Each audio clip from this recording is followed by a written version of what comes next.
स्वागत है दोस्तों एक बार फिर से आपके अपने यूट्यूब चैनल नैतिक पत्रकार आशीष पर। दोस्तों एक अपडेट के लिए हमने ध्यान में ले लिया है सीटेट एग्जाम 2024 सूचना। जाने 30% लोगों का यह क्यों नहीं होता क्वालिफाई, आखिर क्या है वजह। तो क्या होता है दोस्तों, आप सभी को पता है कि सीटेट 2 लेवल का एग्जाम कंडक्ट करवाती है, फेज़ 1 और फेज़ 2।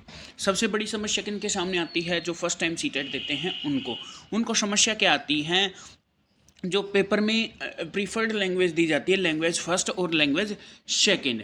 इसमें क्या होता है कि मान लो कि आप एसएस से हैं और आपने फर्स्ट लैंग्वेज कर दी आपने इंग्लिश और सेकंड कर दी आपने हिंदी। जब आप साइको पोर्शन अटैम्प्ट कर लेते हैं और फिर सब्जेक्ट पोर्शन अटैम्प्ट कर लेते हैं तो उसके बाद पोर्शन स्टार्ट होता है। मान लो कि वो हिंदी का ही स्टार्ट हो गया, तो वहाँ क्या करते हैं, वो लैंग्वेज क्या है, पहले आपको इंग्लिश लैंग्वेज वाला सॉल्यूशन करना होता है, बाद में आपको हिंदी लैंग्वेज का सॉल्व करना होता है। लेकिन बच्चे क्या कर देते हैं, इसके जस्ट अपोजिट कर देते हैं। जो उन्होंने प्रीफ्रेंस दी थी जब फॉर्म भरते टाइम, उसके अकॉर्डिंग ना करके वो कर देते हैं, पहले हिंदी प्रीफर लैंग्वेज कर देते हैं उस एग्ज़ाम में और बाद में इंग्लिश कर देते हैं। तो वहाँ क्या होता है कि जो क्वेश्चंस होते हैं उनका मिसमैच हो जाता है। वो ऐसे सोचता है कि मैं तो अपना पेपर जो है ठीक करके आया हूँ, लेकिन सबसे बड़ी गलती वही होती है जो वो लैंग्वेज फर्स्ट और लैंग्वेज सेकंड जिस समय उन्होंने फॉर्म भरा था उसके अकॉर्डिंग वो पेपर नहीं करके आते हैं। तो ऐसा होता है कि फिर वो लैंग्वेज ऊपर नीचे हो जाती है, मतलब कि आगे पीछे हो जाती है, जो मैंने अभी आपको बताया। आखिर क्या है वजह क्या होती है ऐसा करने की?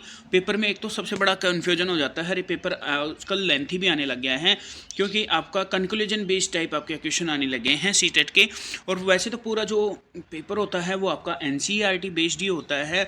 और वजह क्या होती है, मान लो किसी ने स्टार्टिंग से ही फर्स्ट क्वेश्चन से ही स्टार्ट अगर उसने करा, तो मान लो साइकोलॉजी उसने स्टार्ट कर दी, फिर उसके बाद उसने सब्जेक्ट स्टार्ट कर दिया, तो वो एक फ़्लो बन जाता है।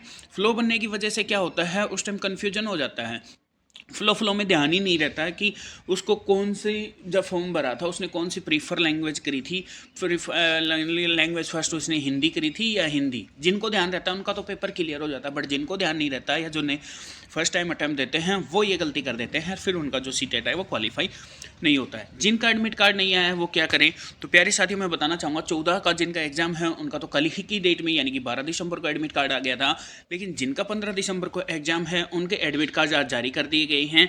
तो आप देख सकते हैं जिनका भी 15 तारीख को है एग्जाम। मैं एक बार प्रोसीजर बता देता हूँ किस प्रकार आपको वो एडमिट कार्ड डाउनलोड करना है। तो साथियों आपको गूगल ओपन कर लेना है, आपके फ़ोन में आप चेक कर सकते हैं, उसमें लिखेंगे आप सीटेट एडमिट कार्ड, जो इसकी वेबसाइट है CTET.nic.in। पर जैसे ही आप इसमें जाएंगे और नीचे स्क्रॉल करेंगे तो आप ये देख पाएंगे इसमें view exam date city login. But आप तो अब एग्जाम सिटी डेट वगैरह तो सब कुछ आ ही गया है। बाकी आपकी जो लोकेशन है जहाँ पर आपका एग्जाम होना है वहाँ पर भी आ गया है। जैसे ही आप इस पर क्लिक करेंगे तो ये पॉपअप आएगा। जब जिस टाइम आपने रजिस्ट्रेशन फॉर्म फिल किया था, एक एप्लीकेशन नंबर जनरेट हुआ होगा, वो यहाँ पे मेंशन करना है, फिर आपका डेट, मंथ और ईयर, फिर एंटर सिक्योरिटी पिन करना है। और जैसे ही आप इस चेकबॉक्स पे क्लिक करेंगे, I do here by submit my consent for giving biometric attendance at the exam centre, जैसे इस पर क्लिक करेंगे तो आप देख पाएंगे कि आपका जो एग्जामिनेशन सेंटर है वो कहाँ पर आया है। जैसे मैंने चेक किया था, जब मेरा एग्ज़ाम सेंटर जो आया है वो आप देख पा रहे हैं, ये गुड़गांव में आया है। और मेरा जो एग्ज़ाम है वो 15 की डेट में है। टाइमिंग जो है वो सुबह 9:30 बजे है। रिपोर्टिंग जो हो जाएगी वो सुबह के 7:30 बजे ही हो जाएगी। और गेट क्लोजर 9:30 बजे हो जाएगा, यानी कि 9:30 बजे से पहले पहले आपको पहुंचना है। गलती मत करना, अपने घर से जल्दी निकलने की कोशिश करना, जिससे कि आपका एग्ज़ाम ना छूटे। और जो इसकी इंस्ट्रक्शंस हैं वो आपको आज शाम तक मिल जाएंगी कि क्या एहतियात आपको बरतनी है पेपर में, तो वो आपको शाम तक आपको उससे रिलेटेड वीडियो मिल जाएगा। साथियों अगर आपको इन्फॉर्मेशन अच्छी लगी हो तो प्लीज़ चैनल को लाइक से सब्सक्राइब कीजिएगा। जय हिंद, जय भारत।